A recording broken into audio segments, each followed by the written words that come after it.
What's up, everyone? It's your boy Infrared. Welcome to the Scout Report, and today I'm bringing you an anime review of Mobile Suit Gundam Iron Blooded Orphans, episode 24. We're at the home stretch. We only have one episode left after this one. I can tell you that this episode was phenomenal. Possibly the best episode out of the series. And I know last week was great, but this one, it just took everything that last week did and just did it so much better. And we only have one episode left.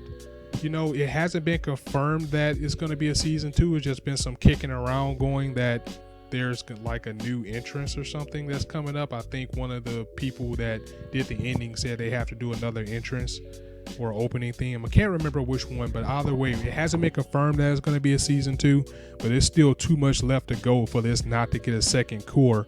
And Gundam mostly goes 50 episodes anyway, so I'm hoping we do get more because I'm absolutely loving this series, and I just hope that if it does get a second season, it doesn't drop off in quality, because episodes like this, I mean, this has just been a great weekend. We had a great episode of Rah yesterday.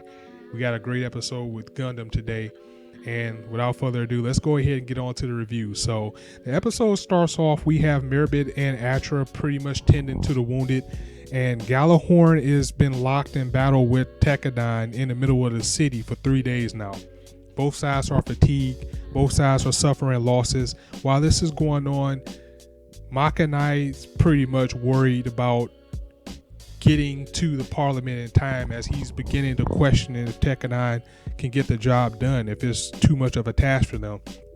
When he says this, that kind of pisses Cordelia off, and she chews him out a little bit by saying, you know, these kids are out here fighting for you.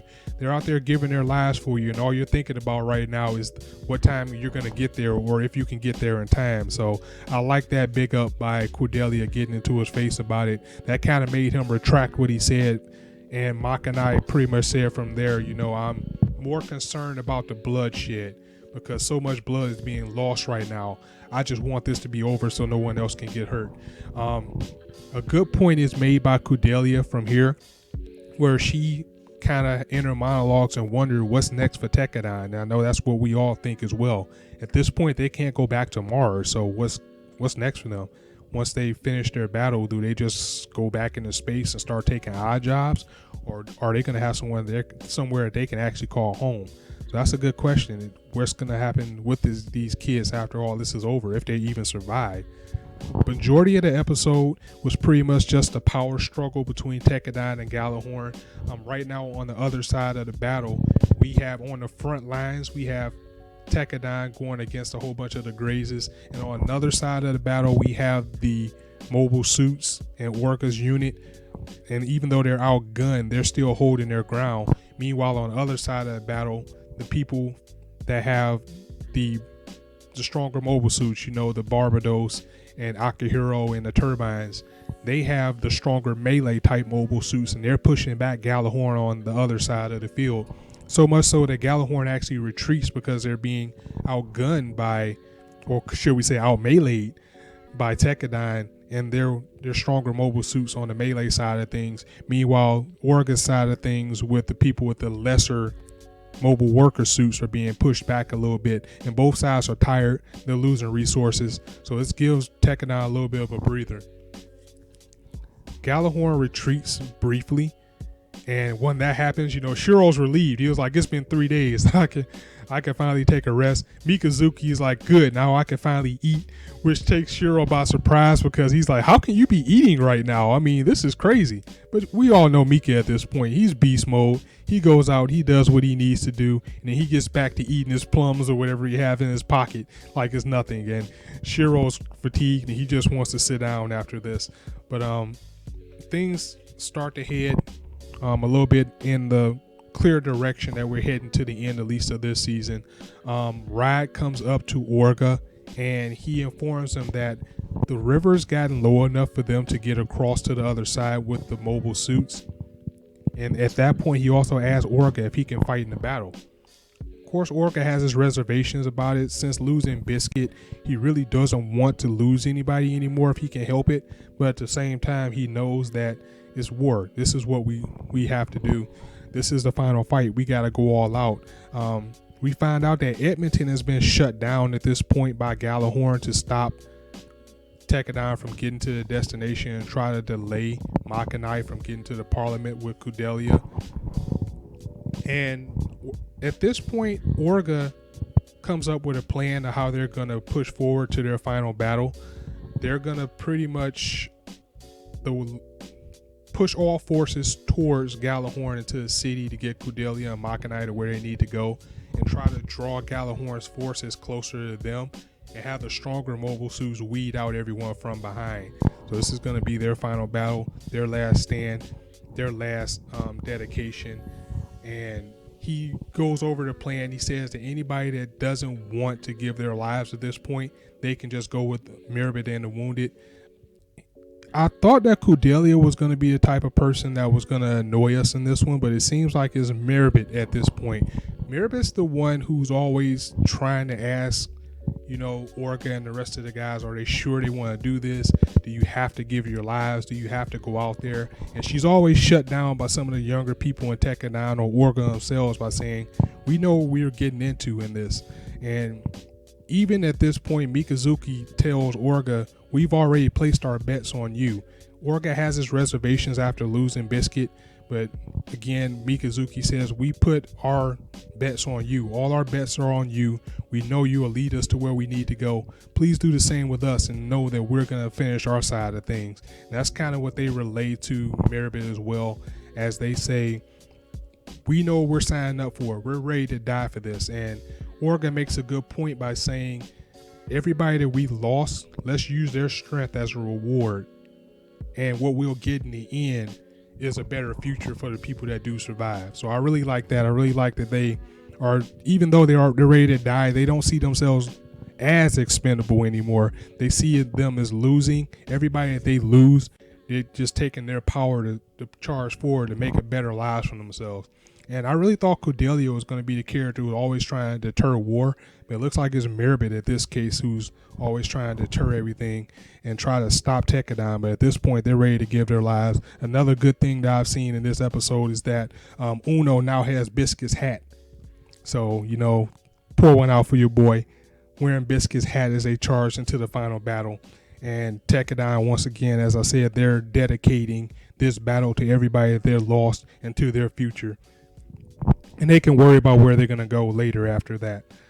So now we're heading into the second half of the episode, and the rest of it is pretty much, again, showing the power struggle between Tekkadan and Galahorn. What they decide to do for the attack for the people on the back line who have the stronger mobile suits, they attacked Tekkadan right where they were resting. They didn't give them a chance. Once again, Beast Mode, Mikazuki, and the Barbados coming in, smashing while Tekkadan's resting. He's backed up by Akihiro and Shiro, as well as the turbines at this point.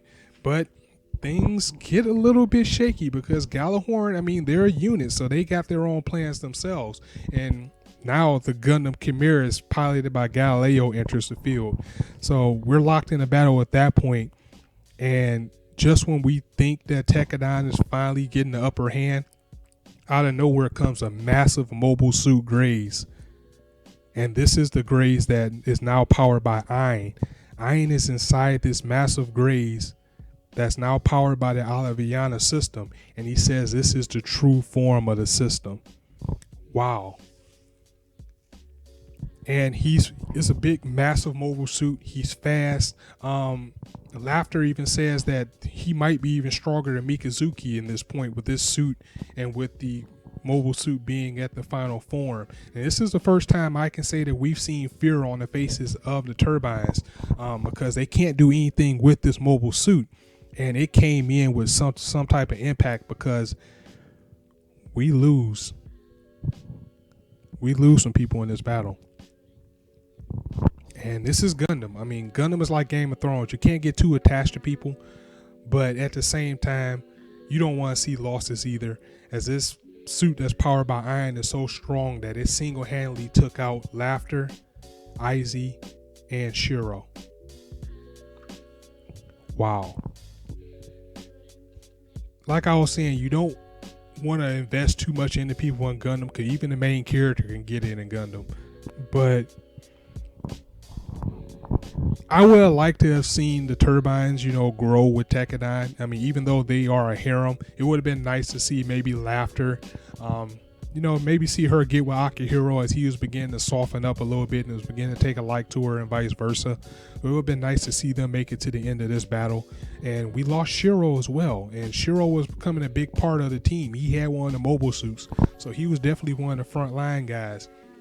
And when Ain had Shiro and he was crushing his head in the suit, he was happy. He was like, I finally got your suit back, Crank, because you remember Shiro had Crank's grays and he repainted it.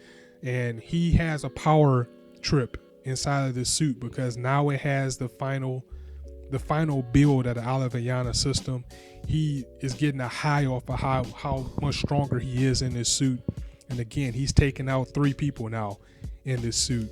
And while this is going on, Mikazuki's locked horns with the Gundam Chimeras, and Ain actually gets away and starts heading towards the city where there's nothing there but Orga and lowly powered mobile suits at this point. And in order to let Ain get through, Gallahorn shut down the reactor blocker. So now you have this massive mobile suit in the middle of the city facing Orga. And as they are in danger, Cordelia kind of steps in the middle as Ain is saying, it's all your fault. This is all your fault, Cordelia. If you would have just came with us, then Crank wouldn't have died and you wouldn't be in the situation you're in right now. She's beginning to chew him out a little bit, telling him to stop the bloodshed. I think perhaps she was going to give herself in. But at this point, Ain is so power crazy and hungry that he was about to strike her down. As he's striking down his axe towards her, Atra runs and pushes Cordelia out of the way. It looks like it's the end for them.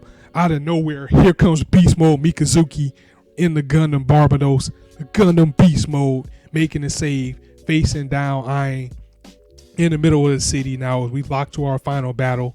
Meanwhile, over in the parliament, people are wondering if Makanai is going to make it in time, because if he doesn't get there in time, it's pretty much going to forfeit them listening to him and Cordelia deciding their independence. So now we got 2 things going as we head into the battle.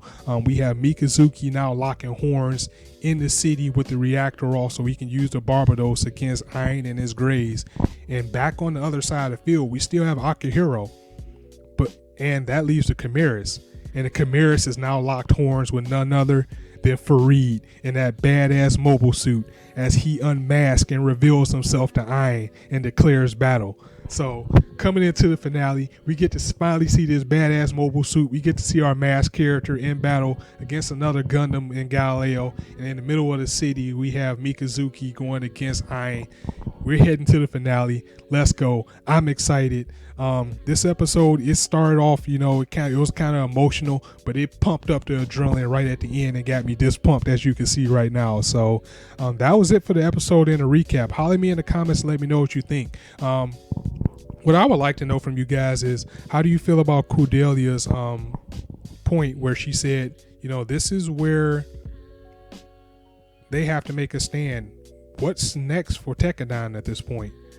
Where do they go after this, even if they survive? I would like to know that as well. What do you guys think is next? I mean, it's not confirmed that we're going to have a season 2, but where's things going to head from here? Is Gundam, not everybody's going to get out of this, especially this final battle. Once you go from that, another thing that I would like to think, are you excited to see Farid battle in the red mobile suit? Are you excited to see Mikazuki go against the Greys? And how do you think the outcome of both of those battles are going to come? Do you think this is the end of the losses, or is there more to come? That's it. Thank you guys very much. As I always say, you can be anywhere on YouTube right now, but you chose to listen to me, and I really appreciate that. If you liked anything I had to say in the video, go ahead and drop it a like. And if you want to hear more, go ahead and hit that subscribe button as your boy brings you more footage. I try to do something every day, but at least a couple of times a week to get things up and going for you. And hey, it's the first day of spring, so it's time for that beastly spring 2016 season of anime as well. So more of that for you to come. In the meantime, thank you very much for watching the Scout Report. It's your boy Infrared, signing out.